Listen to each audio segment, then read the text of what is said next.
Somewhere in the UK right now, 6.3 million child trust fund accounts are sitting open, holding nearly £9.7 billion.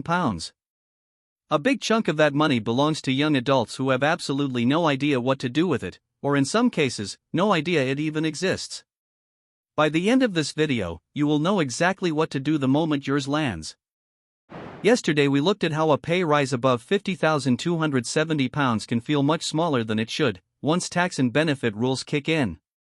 Today, 3 things that matter just as much if a child trust fund has recently landed in your name. 1. What a matured CTF actually is, and why it does not just vanish if you ignore it. 2. How to move it into an ISA without touching your £20,000 annual allowance.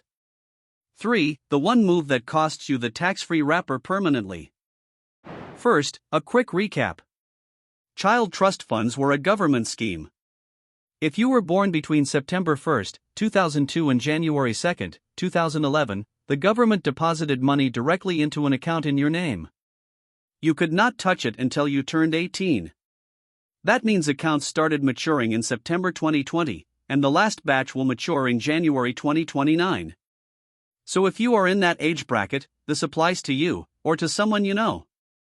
As of August 2023, those 6.3 million open accounts hold around £9.7 billion in total. The average balance is roughly £1,500 to £2,000, though some accounts, particularly the ones where families topped up contributions, hold considerably more. When you turn 18 and the account matures, it does not close. It does not disappear into a government fund. It moves into what the rules call a protected account.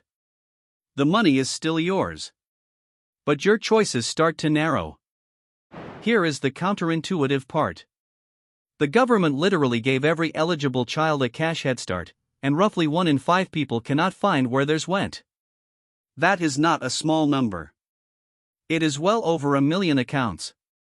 Either the family moved, changed address, or simply never engaged with the provider. The money did not go anywhere, but the person who owns it has lost track of who is holding it. That is exactly what the next section fixes. If you know your provider, great, skip ahead. If you do not, HMRC runs a free tracing tool at gov.uk/child-trust-fund/find-a-child-trust-fund. To use it, you need your national insurance number, which arrives by post before your 16th birthday, and some basic personal details. You submit the form, HMRC contacts the provider on your behalf, and the provider is then required to write to you directly. The whole process typically takes a few weeks. Here is a side-by-side comparison worth visualizing. Person A traces their account in week 1. By week 4, they have a letter from their provider, and by month 2 they have moved the balance into an adult ISA. Person B does nothing. The money sits in the provider's default holding, which is often a cash account earning a below-market rate. Both people own the same amount on day 1. By year 5, the gap in growth between those two outcomes is not dramatic, but it is entirely avoidable. The only barrier to being person A is a 10-minute form. Now for the rule that most people miss. When your child trust fund matures, the FCA requires your provider to write to you and explain your options. From that point, you have a 12-month window to transfer the balance into an adult ISA as a protected account transfer. Once you do that, here is the critical detail: the transfer sits completely outside your £20,000 annual ISA allowance. It does not use any of it. Let us make that concrete. Say it is the 2024 to 2025 tax year.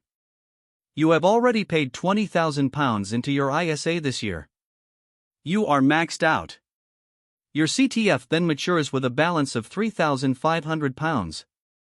Under normal rules, you would not be able to add a single pound more this tax year. But because it is a protected account transfer, you can move that entire £3,500 on top. Your ISA now holds £23,500 this year. Entirely within the rules. Here is the surprising part. The £20,000 ISA limit is one of the most searched personal finance terms in the UK, yet the vast majority of people who have a CTF maturing have no idea the transfer sits outside that limit. It is one of those rules that genuinely rewards the people who know it exists. And now you do. Once the account matures, you have 3 broad paths. 1. Do nothing, and the money stays in the protected account, typically in whatever the provider's default holding is. 2. Cash out, withdraw the full balance to your bank account. 3. Transfer into an adult ISA, either a cash ISA or a stocks and shares ISA, and keep the tax-free wrapper intact. None of these is automatically right or wrong. The choice depends on your situation. But the maths of each looks very different over time. Let us bring in a composite character. Jamie is 18, earns a part-time wage, and has a child trust fund worth £3,500 that has just matured. Jamie is not being told what to do here. We are just going to run the three paths through the same numbers. For the investing scenario, we will use a 7% illustrative annual growth rate. That is a widely used planning figure for a diversified stock market portfolio over the long term. It is not a forecast or a guarantee. Actual returns will vary. Path 1, Jamie does nothing. The money sits in a cash default account. At a typical cash rate of around 3 to 4%, that £3,500 becomes roughly £4,700 to £5,200 in 10 years. Not bad. But that assumes the provider's rate stays competitive, which is not guaranteed. Path 2, Jamie cashes out. The £3,500 lands in a current account. Whatever growth happens after that depends entirely on what Jamie does next. And critically, the tax-free status of that money is gone permanently. Path 3, Jamie transfers to an adult ISA and the money stays in a tax-sheltered environment. Here is the counterintuitive flip. Cashing out feels like the safe, straightforward choice. The money is in your hand. You can see it.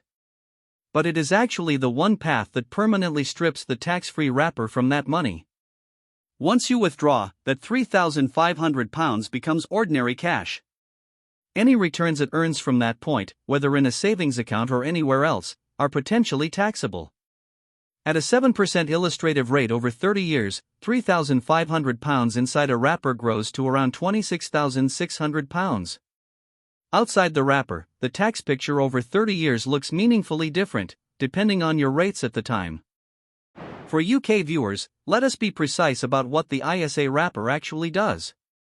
Inside an ISA, you pay no income tax on interest or dividends, and no capital gains tax on any growth when you sell.